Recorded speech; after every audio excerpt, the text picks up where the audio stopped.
Hello, everybody. Specifically, those who want to read through Exodus with me.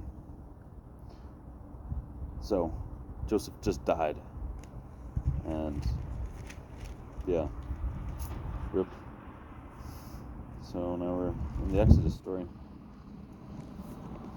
These are the names of the sons of Israel who went to Egypt with Jacob, each with his family: Reuben, Simeon, Levi, and Judah, Issachar, Zebulun, and Benjamin, Dan and Naphtali, Gad and Asher. The descendants of Jacob numbered 70 in all. Joseph was already in Egypt.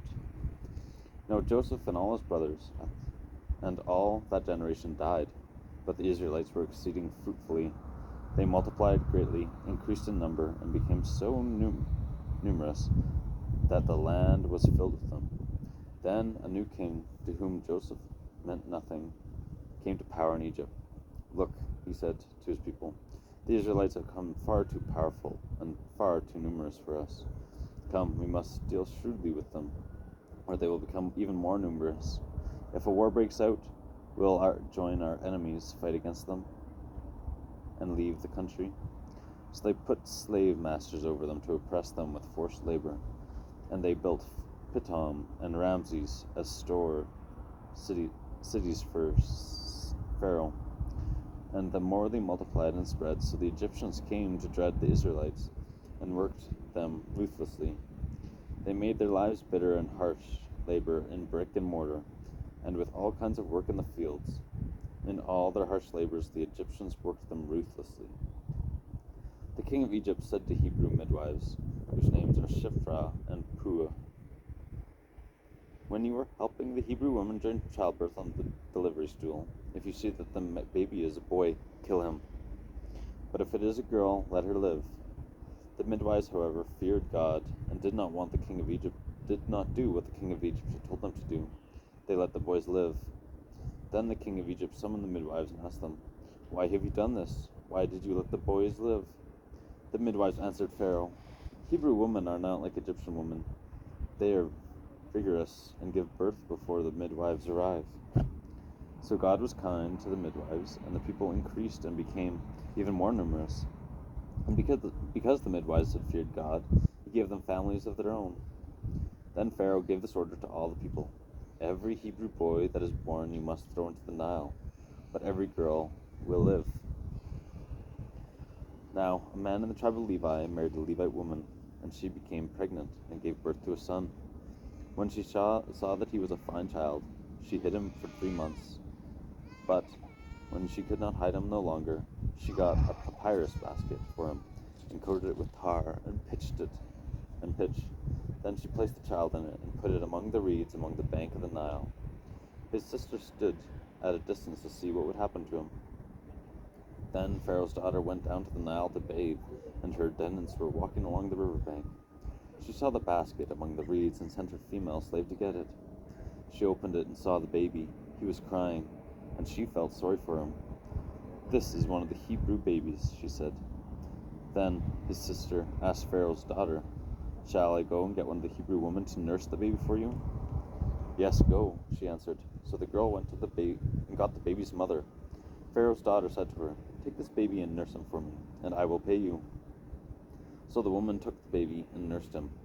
When the child grew old, she took him to Pharaoh's daughter, and he became her son. She named him Moses, saying, I drew him out of the water. One day, after Moses had grown up, he went out to his own people and watched them at their hard labor. He saw an Egyptian beating a Hebrew, one of his own people. Looking this way and that, seeing no one, he killed the Egyptian and hid him in the sand. The next day he went out and saw 2 Hebrews fighting. He asked them, the one in the wrong, why are you hitting the fellow Hebrew? The man said, who made you ruler and judge over us? Are you thinking of killing me just as you killed the Egyptian? Then Moses was afraid and thought, what I did must have become known. When Pharaoh heard of this, he tried to kill Moses, but Moses fled from Pharaoh and went to live in Midian, where he sat down by a well. Now a priest of Midian had 7 daughters, and they came to draw water and fill the troughs of water for their father's flock. Some shepherds came along and drove them away, but Moses got up and came to the rescue and watered their flock. When the girls returned to Reuel, their father, he asked them, "What have you...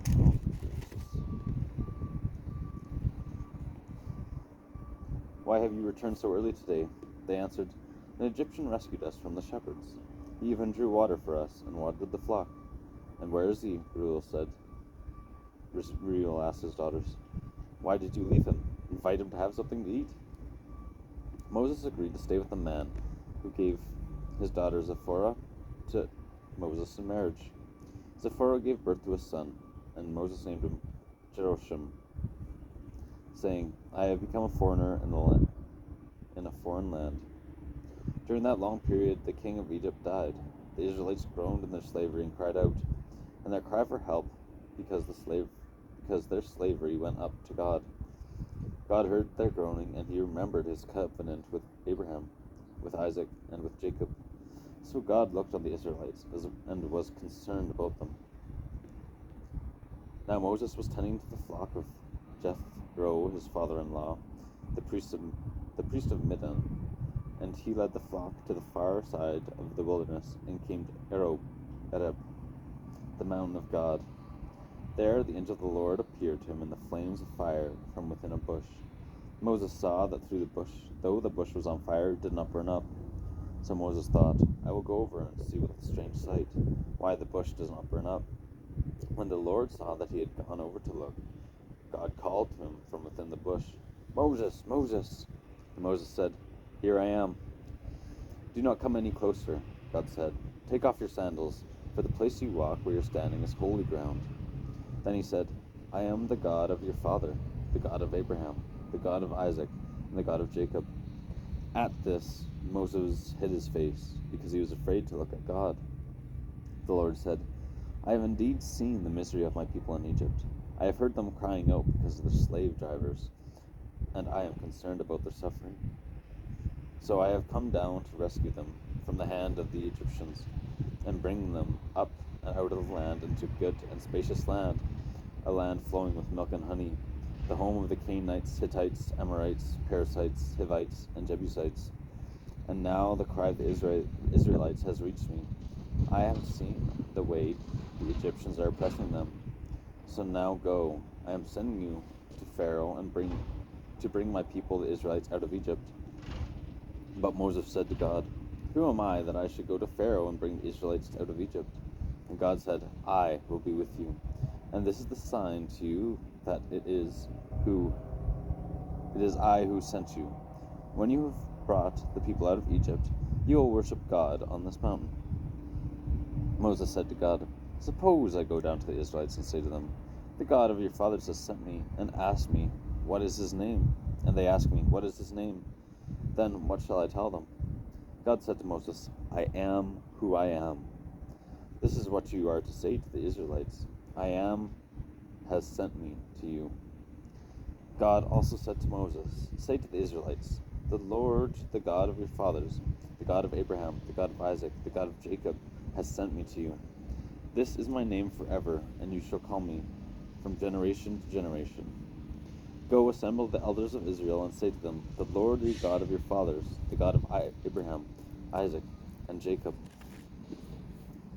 appeared to me and had said, I have watched over you and seen what has been done to you in Egypt, and I have promised to bring you out of the misery in Egypt to the land of the Canaanites, Hittites, Amorites, Perizzites, Hivites, and Jebusites, and a land flowing with milk and honey.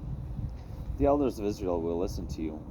Then you and the elders are to go to the king of Egypt and say to him, the Lord, the God of the Hebrews, has met with us. Let us take a 3-day journey into the wilderness to offer sacrifices to the Lord our God. But I know that the king of Egypt will not let you go unless a mighty hand compels him. So I will stretch out my hand and strike the Egyptians with all the wonders that I will perform among them. After that he will let you go. And I will make the Egyptians favorably disposed towards your people, so that when you leave you will not go empty-handed. Every woman is to ask her neighbor, or any neighbor living in her house, for articles of silver and gold and for clothing, which you will put on your sons and daughters, and so you will plunder the Egyptians." Moses answered, "What if they do not believe me or listen to me what I say? The Lord did not appear to you." The Lord said to him, "What is that in your hand?" "A staff," he replied. The Lord said, "Throw it on the ground."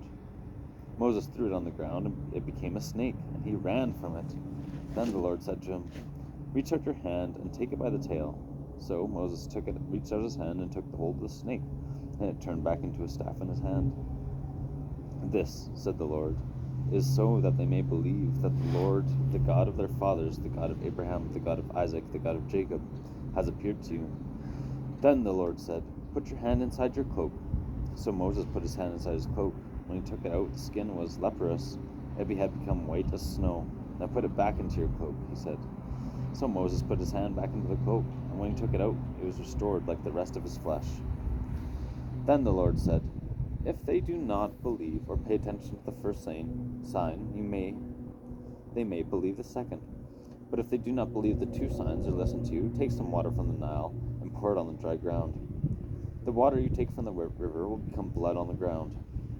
Moses said to the Lord, "Pardon your servant, Lord. I have never neither in the past nor since you have spoken to your servant.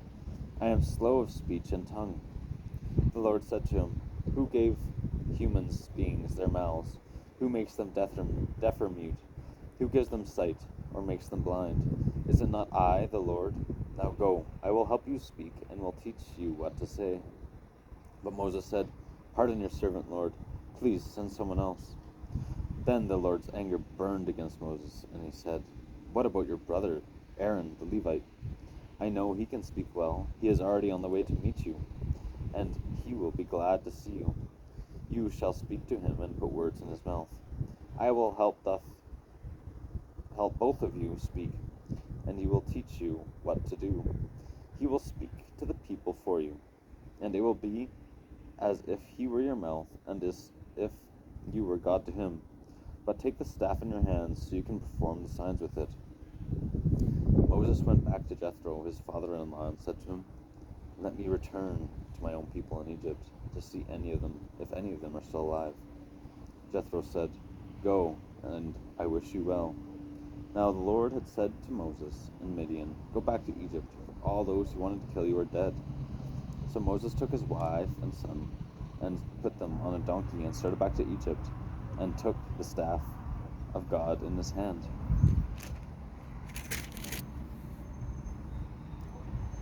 The Lord said to Moses, "When you return to Egypt, see that you perform before Pharaoh all the wonders I have given you and the power to do. But I will harden his heart so that he will not let his people go. Then say to Pharaoh, 'This is what the Lord says. Israel is my firstborn son, and I told you, let my son go so he may worship me. But you refused to let him go, so I will kill your firstborn son.'" Bam! At the lodging place on the way, the Lord met Moses, and he was about to kill him. But Zipporah took a flint knife, cut off her son's foreskin, and touched Moses' feet with it. "Surely you are the bridegroom of blood to me," she said. "So let the Lord alone." At the time, she said, "bridegroom of blood," referring to circumcision. The Lord said to Aaron, "Go into the wilderness to meet Moses." So he met Moses on the mountain and kissed him. Then Moses told Aaron everything the Lord had sent him to say, and also about all the signs he had commanded him to perform. Moses and Aaron brought together the elders of the Israelites, and Aaron told them everything the Lord had said to Moses. He also performed signs before the people, and they believed, and when they heard that the Lord was concerned about them, and had seen their misery, they bowed down and worshipped him. And if I don't see you, good night, good morning, and sleep well.